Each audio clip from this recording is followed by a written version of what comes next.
78वां वर्षगांठ है और 69वां ये हम स्वतंत्रता दिवस मना रहे हैं जी। 79 कहते हैं। देखिए ये देश आजाद ऐसे ही नहीं हो गया। इस देश को बड़ी परेशानियों को झेलना पड़ा। कितनी माता बहनों के सिंदूर उजड़ गए, कितनी माताओं के बेटे चले गए, तब जाकर आज हम इतनी स्वतंत्रता से रह रहे हैं। अपनी मर्जी के कपड़े पहनते हैं, अपनी मर्जी के स्कूलों में जाते हैं और अपने हिसाब से हम रह रहे हैं। यह हमको आजादी ऐसे ही नहीं मिली। नहीं भूलना चाहिए उस सुभाष चंद्र बोस को, चंद्रशेखर आजाद को, बाल गंगाधर तिलक को, मंगल सिंह पांडे को, जिन्होंने इस देश को आजादी दिलाई थी। आज हम केवल उनको एक दिन याद करके फिर उनको भूल जाते हैं, जिन्होंने हमारे देश के खातिर उस फांसी के फंदे को हंसकर झूला की तरह लटक गए थे। क्यों भूलना चाहिए बंधुओं? इस देश को आजादी ऐसे ही नहीं, आजादी हमारा देश 200 वर्ष ब्रिटेन के उसमें रहा। हमारे सुभाष चंद्र बोसों ने, चंद्रशेखर आजाद ने 200 वर्ष लड़ाई की, तब जाकर भारत माता को आजादी दिलाई थी। लेकिन आपको हमको आजादी तो मिल गई, अब आप ये विचार करिए कि वास्तव में हम आजाद हैं? आप आजाद हो? आजाद होते हुए भी केवल हम अपनी जातियों में, बिरादरियों में बढ़ते चले गए। अरे एक रहते हुए इस देश को केवल अखंडता की ओर लेकर जाना है।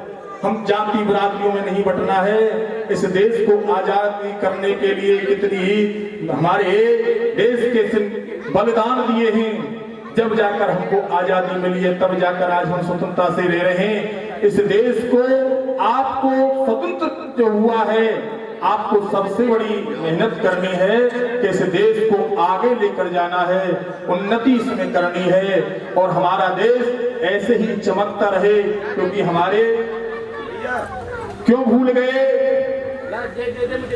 उन वीरों को जो बॉर्डर पर रखकर गोलियां खाई थी? खिंच गई इस देश के बीच में दो लकीरें, एक हिंदुस्तान बन गया और एक पाकिस्तान बन गया। कितनी माताओं के, कितनी बहनों के भाई चले गए, कितनी मां के सिंदूर जड़ गए, कितनी माताओं के बेटे चले गए, तब जाकर आजादी मिली है। हमने 200 वर्ष सहन किया है।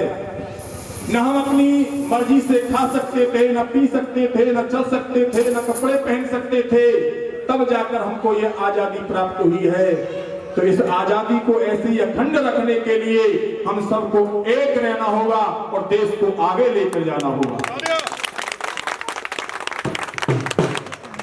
कहते हैं प्यारे भगवान, राष्ट्रभक्त होना भी बहुत जरूरी है। तुम जितनी भक्ति करते हो, राष्ट्रभक्त होना भी इतना ही जरूरी है। राष्ट्रभक्त ही सबसे सर्वोपरि है। राष्ट्रभक्त हैं तो हमारी भक्ति भी सार्थक है। सबसे प्रथम राष्ट्रभक्त हुए। जब हम राष्ट्रभक्त होंगे, हमारे देश को आगे ले जाने के लिए आपको राष्ट्रभक्त होना होगा। अपने बच्चों को प्रेरणा देनी होगी कि सबसे पहले बेटा राष्ट्रभक्त बनो और देश के लिए कुछ कर मिटो। हमारी भी जब तुम देश के लिए कुछ करोगे तो राष्ट्र आपकी रक्षा करेगा। धर्मो रक्षति रक्षतः। अगर तुम धर्म की रक्षा करोगे तो धर्म तुम्हारी रक्षा करेगा। अगर तुम धर्म की रक्षा नहीं करोगे तो बंधु धर्म तुम्हारी रक्षा नहीं करेगा। इसलिए इस देश के लिए धर्म से रहिए और अपने देश को आगे बढ़ाइए।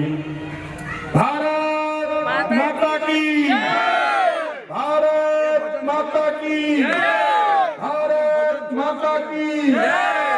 सुभाष चंद्र बोस ने एक नारा दिया था, तुम मुझे खून दो मैं तुम्हें आजादी दूंगा।